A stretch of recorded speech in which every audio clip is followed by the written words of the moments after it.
Endocrine system, or at least the first day of the endocrine system, by talking about regulation of caloric intake. In other words, we're going to talk about being hungry or not being hungry. So we've got two outcomes for today. So we're going to start off by talking about short-term control of hunger.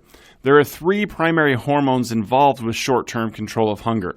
The first one is cholecystokinin, or CCK, which you may or may not have talked about in your physiology class. I do it about half the time, just depends on if we get to the digestive system. CCK is released when your stomach is full, and it's released by the small intestine.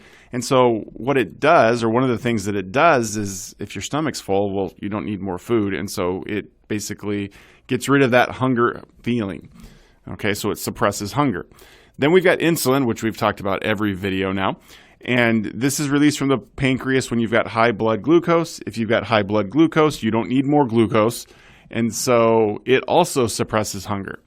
But then we've got something called gherlin, which is released from the stomach. In this case, gherlin is released when you've got an empty stomach. In other words, hey, there's no food here. I need to break down food so I can increase everything, increase blood glucose, that sort of thing. And so gherlin causes an increase in hunger. Adipose tissue also releases hormones, and specifically it releases a hormone called leptin. And so depending on how much leptin you have, that can determine whether or not, or at least help contribute to whether or not you feel hungry or satiated or full. All right. Now, leptin and gherlin kind of work together but opposite, kind of like insulin and glucagon. That's how leptin and gherlin are. Okay, so if we look here, gherlin, let me turn on the little pointer here. So gherlin, so the green line, will increase food intake, body weight gain, whereas leptin will decrease it. Okay, notice that both of these hormones target the hypothalamus. Okay, but what we've found, or what has been found, I didn't find this, but what's been found through research is that it's possible to decrease your sensitivity to leptin. Okay, this happens in some obese people, that they have high levels of circulating leptin, but somehow, some way, either it's not reaching the hypothalamus or the hypothalamus is ignoring the signal. And so people that should feel full don't feel full, they feel hungry, and so they continue to eat. And so this kind of becomes a vicious cycle, right? Because they'll increase their weight, they'll put on more fat, they'll release more leptin, but it has no effect, right?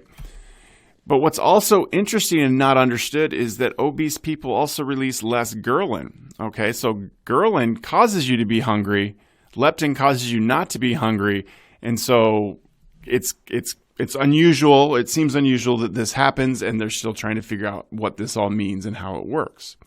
But since we're in an exercise physiology class, let's talk about hunger and exercise.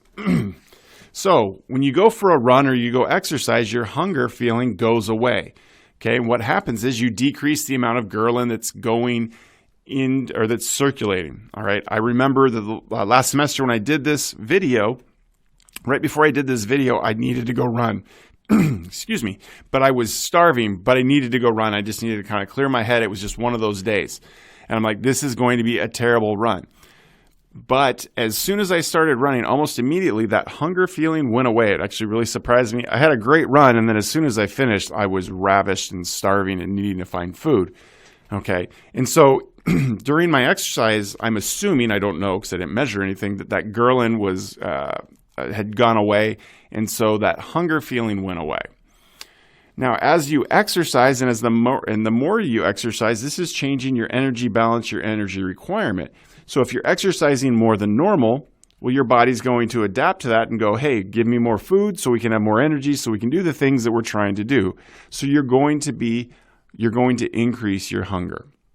And with that, we're going to end talking about hunger. All right, and it's lunchtime for me, so I should probably go eat. Anyway, so this is what I need you to do. So here are the two questions that hopefully you can answer.